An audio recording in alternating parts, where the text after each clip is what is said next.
Dutch oven cooking is 50% recipe, 50% planning. If you've ever had a biscuit with a burnt bottom or a doughy middle, that's poor planning. And today we're going to make Scout style made from scratch biscuits in a Dutch oven. And I'm going to talk to you about the CARE method of planning. The first step is C, communicate. You want to make sure that you communicate with everybody involved with the process so that they know what they're going to do. Who's on coals, who's on prep, who's on cleanup, so that you have everything taken care of so that you have an awesome product in the end. Next is A for assess. We're going to make sure that we have assessed everything. Is the ground too damp? Is the air too moist? Did we have too much wind?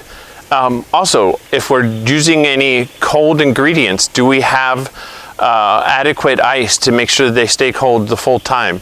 Like today, we're going to be working with butter and with milk. We want to make sure that they stay at the right temp until we use them so that they're safe for handling. After that, we're going to review our limitations. Where we're at, are there any burn restrictions? Do we have adequate water in the event that we have to tackle a fire that's gotten out of control? Do we have everything that we need, and are the limitations being met as best as we can? The last is E for execution. We're going to make sure that we follow our plan and we keep everything under control, such as rotating every 5 minutes to make sure that we are cooking everything evenly. We're going to move the lid clockwise and the Dutch oven counterclockwise every 5 minutes, about 90 degrees, to make sure that everything gets adequate heating all the way through.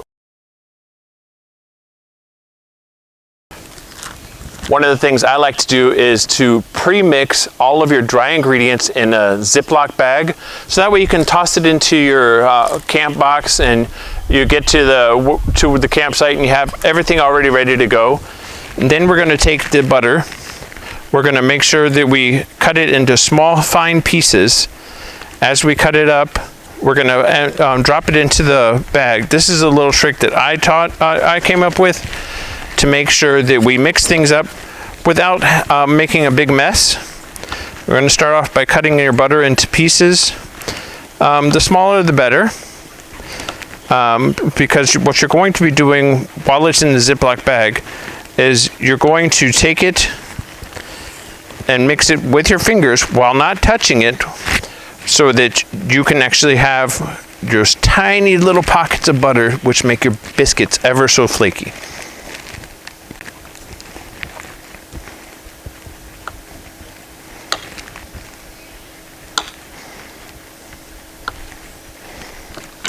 In goes the butter cubes.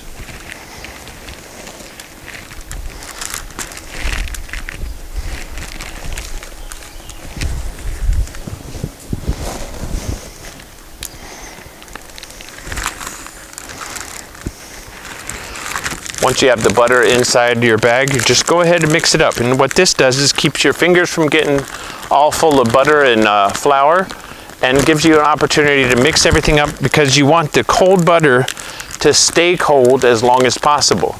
And we all know that when you're making biscuits, or maybe you didn't know, that the butter melting while it's baking is what helps to give you the very flaky layers that you have in the best biscuits. And I'm hoping that I didn't move this bag so close to the microphone that you just heard. All you heard was crinkling.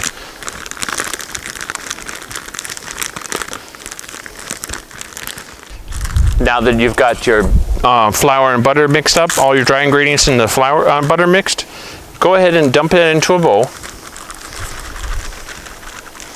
Try and get all of it out as best as you can. Then off camera, go ahead and toss that into the garbage. This is another tip of mine.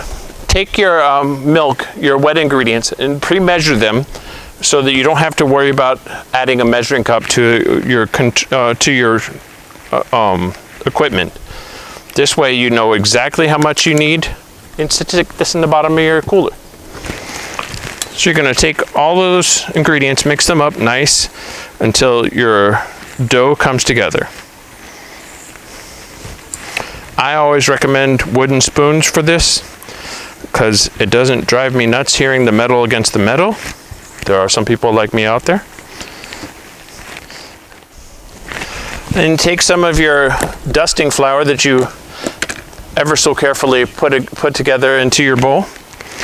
Dust your cutting board accordingly, so that when you dump out your biscuit dough, you can dump it right onto the dusted cutting board. Now what you want to do at this step is do your best to get this into as even as possible, to a nice round shape, so that you can use one of my other little tricks that I have.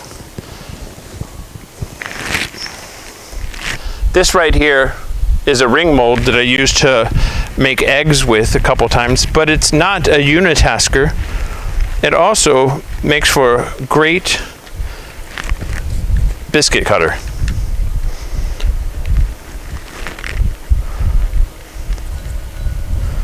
And what you want to do is keep repeating this process until you've used all of your dough.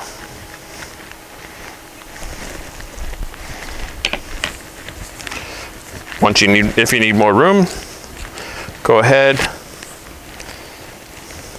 bring it back together.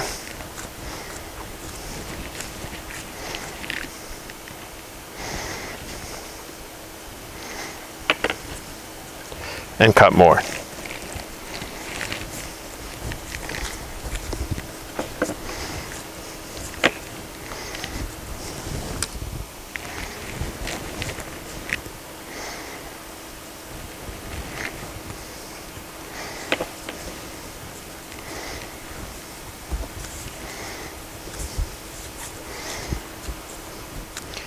And there you have it.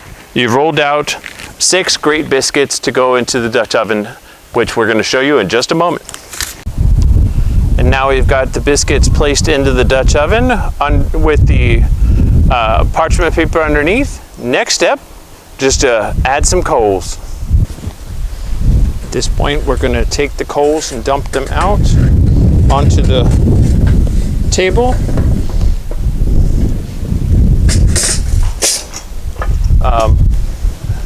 I recommend not doing what I just did. Make sure to have the lid in place before you get started.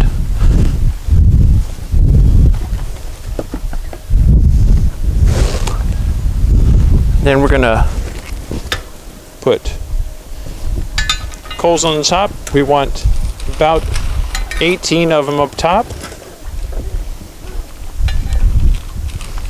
8.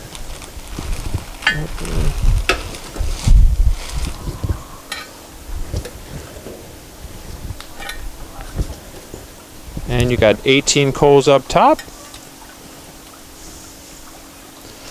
And we're going to put about 7 of them around the bottom. Now, I mentioned before that we want to make sure that we have this even as possible.